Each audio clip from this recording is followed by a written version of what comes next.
Recuperar una de esas entrevistas de las que les hablábamos en el día de hoy, ISR, cómo la industria química tiene que cumplir también con esos criterios ISR y los dilemas que tiene respecto a la inversión sostenible. Tenemos ya con nosotros a Rachel Witthaker, directora de investigación en inversión sostenible de Robeco. Rachel, good afternoon. Thank you for being here.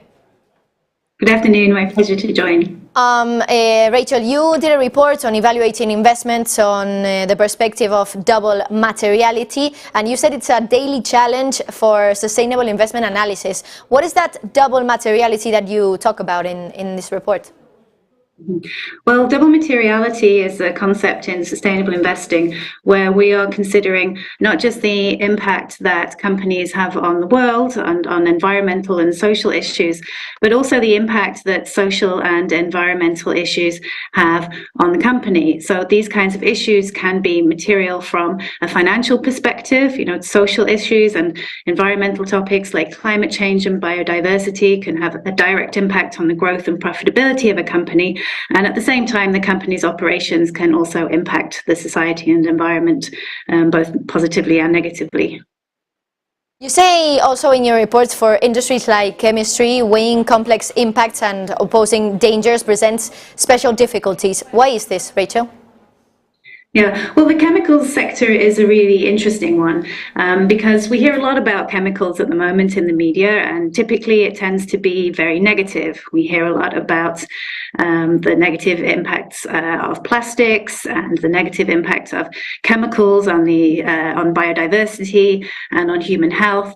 But actually, chemicals are really essential for our life. They're the foundation of the production of everyday items like food and production of clean water, healthcare, medicines.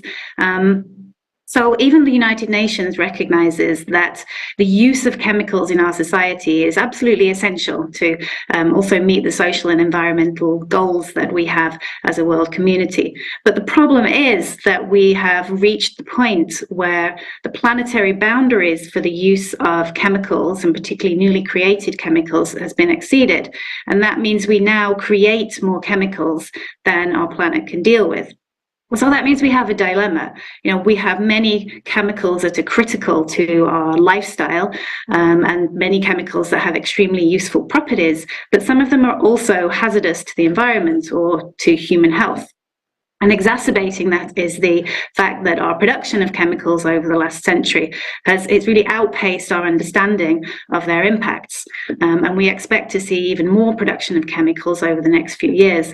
So it's become very clear to governments and to regulators, as well as to companies, that we need more regulation and better approaches to be able to manage the impacts of chemicals and manage hazardous chemical waste. And this is going to have a significant impact on how companies in this sector operate going forwards. Rachel, what should regulators do with these chemical substances?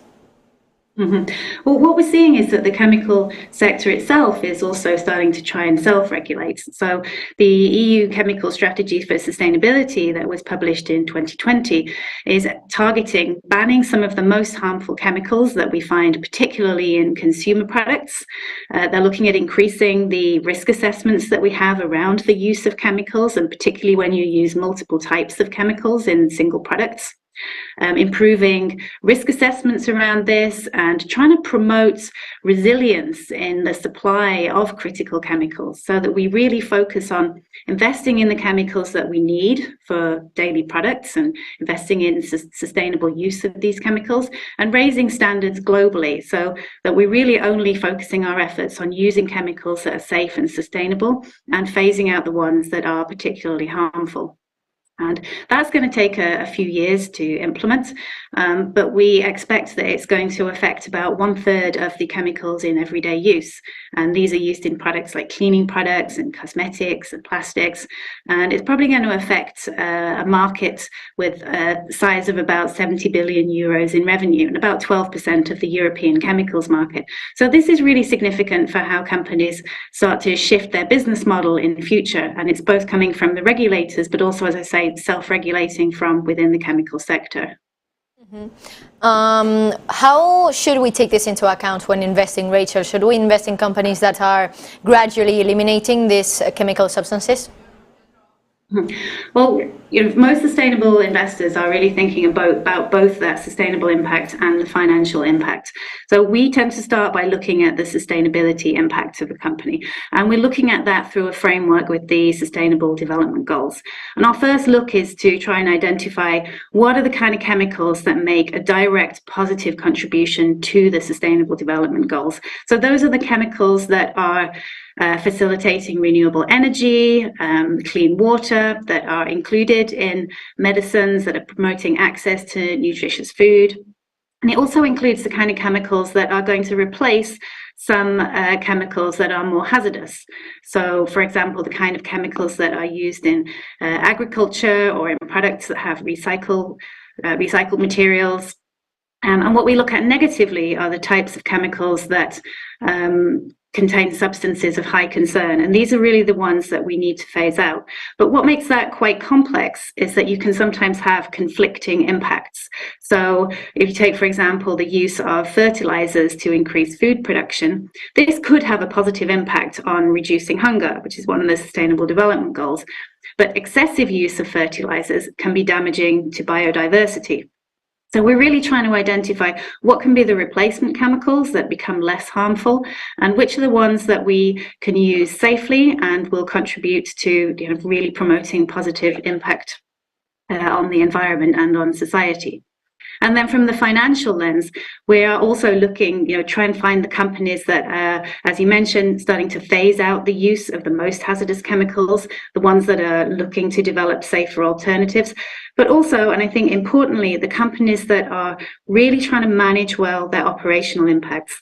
Because in the end, it's not just the product that can have an impact on the environment, but it's also how companies operate, and particularly in the chemical sector, looking at managing hazardous chemical waste and how we dispose of these kinds of products. And all of these are really essential to not only the impacts that the companies will have on the environment, but ultimately the cost to the companies in terms of managing their waste and their operational efficiency.